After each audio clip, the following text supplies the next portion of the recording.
ஆண்டவராகிய இயேசு கிறிஸ்துவின் நாமத்துக்கு மகிமை உண்டாவதாக.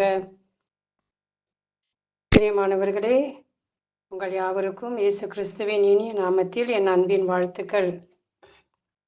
இந்த நாளின் தியான வசனம் 1 பேதுரு முதல் அதிகாரம் 7வது வசனம். அழியக்கூடிய பொன் நெருப்பினால் புடமிடப்படுகிறது. அதைவிட விலை உயர்ந்த உங்கள் நம்பிக்கை மெய்ப்பிக்கப்படவே துயருறுகிறீர்கள். ஆமென். பிரியமானவர்களே, இன்று நம்பிக்கை, விசுவாசம் என்ற தலைப்பிலே இந்த வசனங்களை நாம் தியானித்து பார்ப்போம். இந்த உலகிலே நம்பிக்கை என்பது மனிதனுக்கு மிகப்பெரிய பலனாக இருக்கிறதை நாம் பார்க்கின்றோம். மனிதனுடைய பலன் நம்பிக்கையிலே தான் என்பதை உலகம் கூறுகிறது. ஆனால் இந்த உலகிலே இன்று வாழ்கின்ற மனிதர்கள், நான் கணவனை நம்பினேன், மனைவியை நம்பினேன், வியாபாரத்தை நம்பினேன், தொழிலை நம்பினேன், என் படிப்பை நம்பினேன், இன்னும் இந்த உலகத்திலே பல காரியத்தை நம்பி அவர்கள் சொல்லுவதெல்லாம், நான் எல்லாவற்றையும் நம்பி ஏமாந்து போய்விட்டேன். என் தொழிலை நம்பி நான் லோன் வாங்கினேன், கடன் வாங்கினேன், ஆனால் கடனை அடைக்க என்னால் முடியவில்லை. என் தொழிலிலே எனக்கு விருத்தி அடையவில்லை. என் வியாபாரத்திலே நான் நஷ்டம் ஏற்பட்டு விட்டது என்றெல்லாம் சொல்லி மனிதர்கள் புலம்பிக் கொண்டிருக்கிறதை நாம் பார்க்கின்றோம். மனிதர்களை சார்ந்து கொண்டு, மனிதனுடைய பலத்தை சார்ந்து கொண்டு அநேக நேரங்களிலே நம்பிக்கை கொண்டு அந்த நம்பிக்கையை அவர்கள் இழப்பதினாலே அவர்கள் சோர்ந்து போய் பலவீனமடைந்து இருக்கிறதை நாம் பார்க்கின்றோம். இந்த உலகத்திலே நம்பிக்கை என்பது ஒன்று இருக்குமே, ஆனால் அந்த நம்பிக்கை நான் யார் மீது, எதன் மீது வைக்க வேண்டும் என்றுதான் வேதம் நமக்கு கற்பிக்கக்கூடியதாக இருக்கின்றது. வேதத்திலே தொடக்க நூல் முதல் வெளிப்படுத்தின திருவெளிப்பாடு வரையிலும் இந்த விசுவாசத்தை பற்றி, நம்பிக்கையை பற்றி அநேக வசனங்கள், வார்த்தைகள், எழுத்துக்களாக ஆண்டவர் நமக்கு இந்த வேதத்திலே கூறியிருக்கின்றார். இந்த விசுவாசம் என்பது எங்கிருந்து நமக்கு கொடுக்கப்படுகிறது, யாரால் நமக்கு கொடுக்கப்படுகிறது என்பதைத்தான் இந்த நாளிலே நாம் தியானிக்க இருக்கின்றோம். கடவுளை அணுகி செல்லுகிறவர்கள், அவரை தேடுகிறவர்கள், அவர் இருக்கிறார் என்பதை நாம் விசுவசிக்க வேண்டும் என்று அவர் விரும்புகிறார். விசுவாசம் இல்லாமல் நாம் ஆண்டவருக்கு பிரியமாய் இருக்க முடியாது. இந்த விசுவாசம் நம்முடைய தாய் தந்தை வழியாகவோ அல்லது நம்முடைய சுய பக்தியினாலோ பலத்தினாலோ பெற்றுக்கொள்கின்ற ஒன்று அல்ல. இது தூய ஆவியின் கனிகளில், கொடைகளில் ஒன்று என்று கலாத்தியர் 5:22 நாம் வாசிக்கின்றோம். பிரியமானவர்களே, மண்ணுலகை சார்ந்து வாழ்கின்றவர்களே மண்ணுலகை சார்ந்தவற்றை பற்றி நம்பிக்கை இல்லாமல், மண்ணுலகில் இருக்கிறவர்களை பற்றி நம்பிக்கை இல்லாமல் வாழ்கிறதை நாம் பார்க்கின்றோம், நாம் காண்கின்றோம். தங்களுடைய கல்வி, தொழில், எதிர்காலம் போன்றவற்றில் அவர்களுக்கே ஒரு நம்பிக்கை இல்லாத ஒரு நிலை. இவர்களுக்கு மத்தியிலே தான் நாமும் வாழ்ந்து கொண்டிருக்கின்றோம். எனவேதான் இயேசு நிக்கோதேம் என்ற போதகரிடம், மண்ணுலகை சார்ந்தவற்றை பற்றி நான் உங்களுக்கு சொல்லும் போதே சொன்னதை நீங்கள் என்ன செய்யலையா, நம்பவில்லை என்கிறார். மண்ணுலகை சார்ந்தவற்றை நான் சொல்லும் பொழுது எப்படி நீங்கள் நம்புவீர்கள், நம்ப போகின்றீர்கள் என்று இயேசு நம்மிடத்திலே கேட்கின்றார். இந்த மண்ணுலகத்தை சார்ந்தவற்றை பற்றி இயேசு நம்மிடத்தில் அநேக ஊமைகளின் வழியாக பேசியிருக்கின்றார். ஆனால் அதை குறித்தே நமக்கு நம்பிக்கை இல்லை என்றால், மேலிருந்து வந்த இயேசு மேலானவற்றை நமக்கு கொடுக்கும் பொழுது, பேசும் பொழுது, போதிக்கும் பொழுது அதை நாம் எப்படி விசுவசிப்போம்? வேதத்தின் தொடக்கத்திலேயே கடவுளாகிய ஆண்டவர் ஆபிரகாமின் நம்பிக்கை, விசுவாசத்தை சோதித்து பார்க்கிறவராக இருக்கின்றார். ஆபிரகாமின் அந்த கடவுள், அவர் எப்படிப்பட்டவர் என்றால், கடவுள் அவருக்கு கொடுத்த பெயர், அவர் விசுவாசத்தின் தந்தை என்று கூறி ஆபிரகாமை அவர் பாராட்டுகின்றார். ஆபிரகாம் கடவுளை எல்லாவற்றிலும் விசுவாசித்தான். அதனால்தான் அவர் அதுக்கு நீதியாக, கடவுளுக்கு அது நீதியாக, நேர்மையாக, ஏற்புடையதாக ஏற்றுக்கொள்ளப்பட்டது, எண்ணப்பட்டது. பிரியமானவர்களே, நீங்கள் நம்பிக்கையில் நிலைத்திருக்கிறீர்களா? என உங்களையே சோதித்து பாருங்கள். உங்கள் நடத்தையை சீர்தூக்கி பாருங்கள். இயேசு உங்களுக்குள் செயலாற்றிக் கொண்டிருக்கின்றார் என உணராமலா இருக்கிறீர்கள்.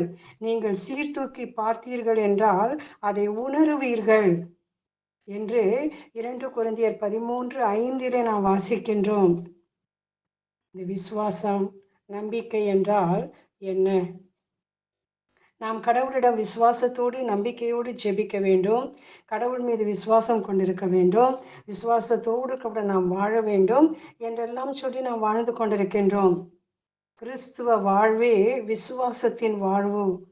விசுவாசத்தில் நல்ல போராட்டத்தை போராடினால்தான் நிலை வாழ்வு என்று 1 Timothy 6:12 நாம் வாசிக்கின்றோம்.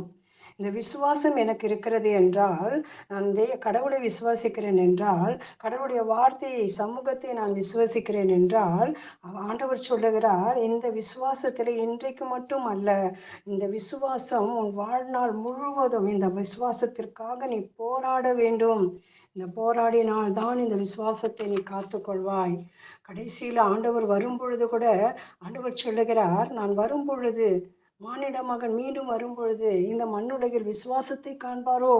அவர் வேறு எதையும் கேட்கவில்லை. விசுவாசத்தை அவர் அதிகமாக நேசிக்கிறவராக, ஒரு மனிதனிடத்திலே தன்னை குறித்து விசுவாசம் இருக்க வேண்டும் என்று எதிர்பார்க்கிறவராக இருக்கின்றார். இந்த விசுவாசத்தை தான் விலையேற பெற்றது.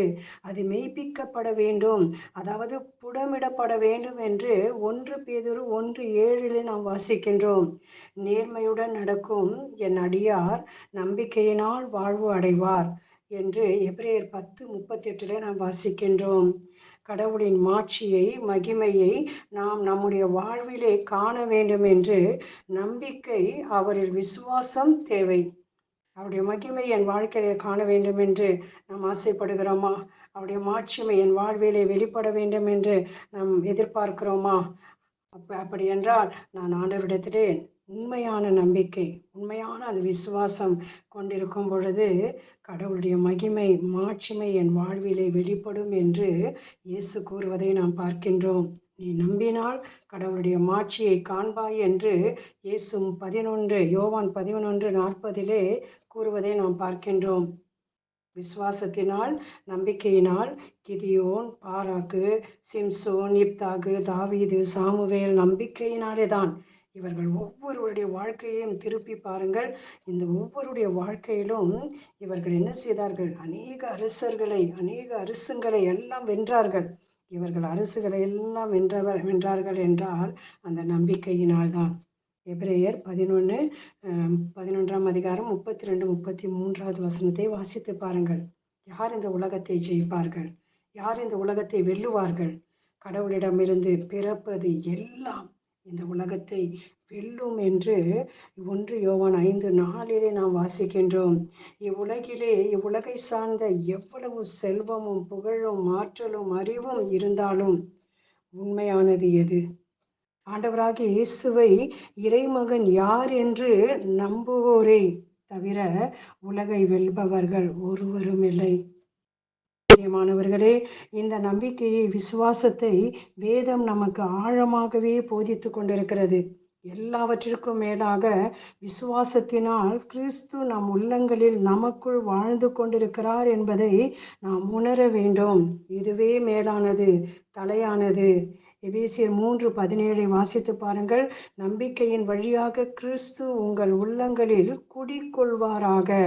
இயேசு எனக்குள் குடிக்கொண்டிருக்கிறார் என்ற நம்பிக்கை எனக்கு வேண்டும். எனக்குள்ளாக இயேசு, அவருடைய ஆவி, அவருடைய உயிர் எனக்குள்ளாக இருக்கிறது என்று அந்த விசுவாசம், நம்பிக்கை எனக்குள்ளாக வேண்டும். 2 Corinthians 13:5 நாம் வாசிக்கின்றோம். நீங்கள் நம்பிக்கையிலே நிலைத்திருக்கிறீர்களா? இயேசு கிறிஸ்து உங்களுக்குள் செயலாற்றுகின்றார் என உணராமலா இருக்கிறீர்கள்? நீங்கள் சீர்தூக்கி பாருங்கள்